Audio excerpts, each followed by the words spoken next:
Hello, Internet. It is Adam Malik Aaron, and sorry this is coming up so late. This is not the official reviews I plan on doing today. Those will come a little later, but before I start, I saw two movies recently. I saw Pacific Rim Uprising and Ready Player One. Before I get to those, I actually got two things. I got a new game. Sonic Riders Zero Gravity. Now here's the thing, I technically already have this game for my Wii, but I sold my Wii, so that game's pretty much useless. So I just got the PS2 version. I was like, what the heck? So yeah, maybe I'll do some gameplay of that soon. Also, I finally completed a game. It's been so long since I was able to say that. Now I'll be able to review it. I'm not going to tell you which game it is, but it's coming. So, I already referenced that I saw both Pacific Rim Uprising and Ready Player One. I saw them back to back. I was in that theater for like 5 hours. It was rough, but I got through it. So first, we're going to be reviewing Pacific Rim Uprising. Ready Player One review will come in a separate video, but this video will be specifically about Pacific Rim 2. So Pacific Rim 2 was directed by Steven S. Knight. I think he did the Daredevil TV show. And this movie is the sequel to the 2013 original movie Pacific Rim, which was made by Guillermo del Toro. You may know his name because he recently won an Oscar, two Oscars, for The Shape of Water, Best Director and Best Picture. So basically,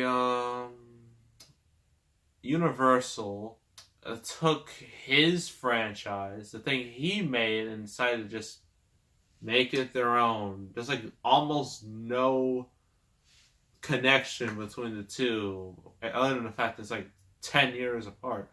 So yeah, this new movie takes place 10 years in the future.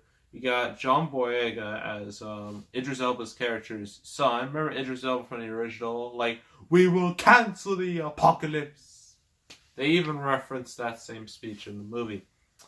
So yeah, he's his son. He's a bit of a washout. Then he meets this girl who like can make her own Jaeger, even though it's very small. She actually outruns like one of the big ones, but eventually they both get caught. And then like Mako from the original, she's still here, but Charlie Hunnam isn't because he decided to do King Arthur, which was a solid business decision. That movie was a disaster. So John Boyega's like, huh? And then Michael's just like, you are a ranger. You're gonna go to China, and we'll get to China in a minute. But yeah, they're sent there. You got John Boyega has like his friend Scott Eastwood, Clint Eastwood's kid, and the whole plot is, well, originally they're just saying like, oh, there hasn't been any like breach in like 10 years. We're all fine. Of course, that's not true. Kaiju start coming back again because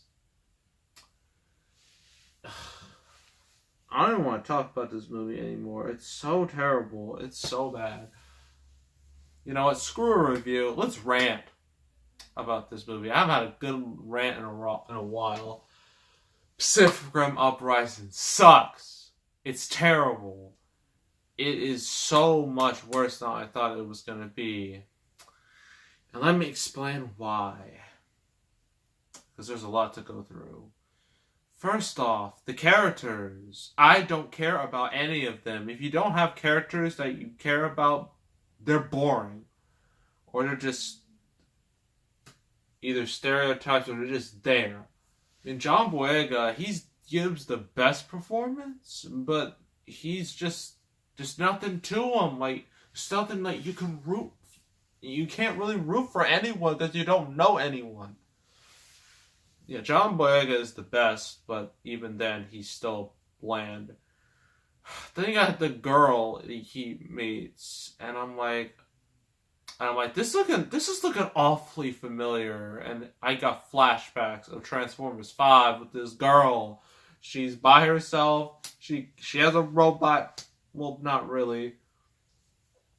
Like in Transformers 5, the girl had like a robot companion. Here, like, the girl made the robot. Still, same useless character. And then you got Scott Eastwood, who is just unforgivably just bland and just tries to act so serious. And he's just so unlikable. And then all the other kids, because they're training them kids, gotta make them fight the kaiju to save the human world. They have no development, no character. Some of them do, but it's like in like one scene. That's it. Like there's nothing to it. And Mako from the original, Charlie Hunnam's partner.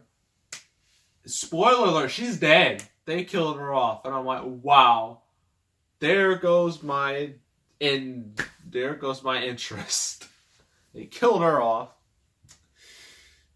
And then you got like the two scientists in the original are back. And Charlie Day, I like Charlie Day. The dude's funny, but what they do to him, this is full spoilers because I don't care. They turn him, well, not really, but they do turn him into the bad guy, but turns out he's like got kaiju stuff like in his brain, mind control, but still turn one of the only likable people into the villain, and you lost me. I'm just like, no, I'm checked out, I'm done. Can this be over? I can't believe they did that to him. That's just terrible. Ugh. So there's that with the characters. The plot is just so lame, boring, generic, predictable, all the bad words you can describe a plot. It's just so, It just feels like movie writing 101. You got the main character meets another character, they're put in a situation, they go out, they find the thing, they gotta find the thing, it turns out they have to. It's literally like a video game plot. Like the characters are assigned to beat the kaiju before the kaiju reach Mount Fuji. If they do, everybody's screwed. So they have to go there and they have to fight off the kaiju there. That's basically the whole ending. It's so ugh. And then they have the audacity to set up a third movie, which I highly doubt will happen. I really don't want it to happen if it's going to continue in this direction. But it's just like, well, the kaiju came here. Now we're going to go after the kaiju. And I'm like, really? All you have is robots. They have big old monsters. I mean, sure, your robots win out of luck, but still. I mean, let's be honest, though. So, yes, the plot. The effects. This is one of my biggest complaints. See, in the original, with the Jaegers and the robots, they looked like, most of the time, like they fought like in darkness, or like in a dark lighting. Like they fight in a city, but it's like nighttime. And so the city like lights up. It looks really cool and epic. Visually stunning. Especially like they show like how big these things are, like a great perspective, like how huge these things are. In the sequel, they fight in the day, which is a terrible decision because not only does it ruin the cool factor, but they just look like bootleg Transformers. They look like reject Transformers that weren't in Transformers 5 or in Bumblebee or in the next Transformers. That's what they look like, and none of them are memorable at all. Some have like a weapon or two, some have a different color, but they're all just look like giant action figures that were just made to sell, not in the US, but in China. And speaking of China, oh my goodness, This movie straight up glorifies China. It is Chinese patriotism at its worst. Most of the movie takes place in China, takes place in Asia. A lot of characters are Chinese, and most of the time they speak Mandarin. It's pretty obvious what this movie is trying to do. They're trying to get that China money because, albeit China makes a lot of money for a lot of movies. That's why a lot of blockbusters still survive. Even if they do terrible in the US, as long as they do well in China, they can still be profitable. Which is terrible. That's why we keep getting Transformers and Pirates and all that crap. It's a shame. Yeah, that is just so... It was just so distracting. And just so ridiculous. I mean, my goodness. That was just... And I know why, because the original did so well in China, did better in China than the US, so obviously they do the same thing here. And that's exactly what they did, and... it's very frustrating. Soundtrack, nothing. Nothing memorable at all. I think I've covered all the main points of Pacific Rim Uprising. Please don't watch this movie. Please don't. It ruins the original. It's not a good movie. It's a waste of time. It was a waste of my $7. It was just well, by default, it's the worst movie I've seen this year. But granted, we're only very early in the year, so a lot of bad stuff can still happen.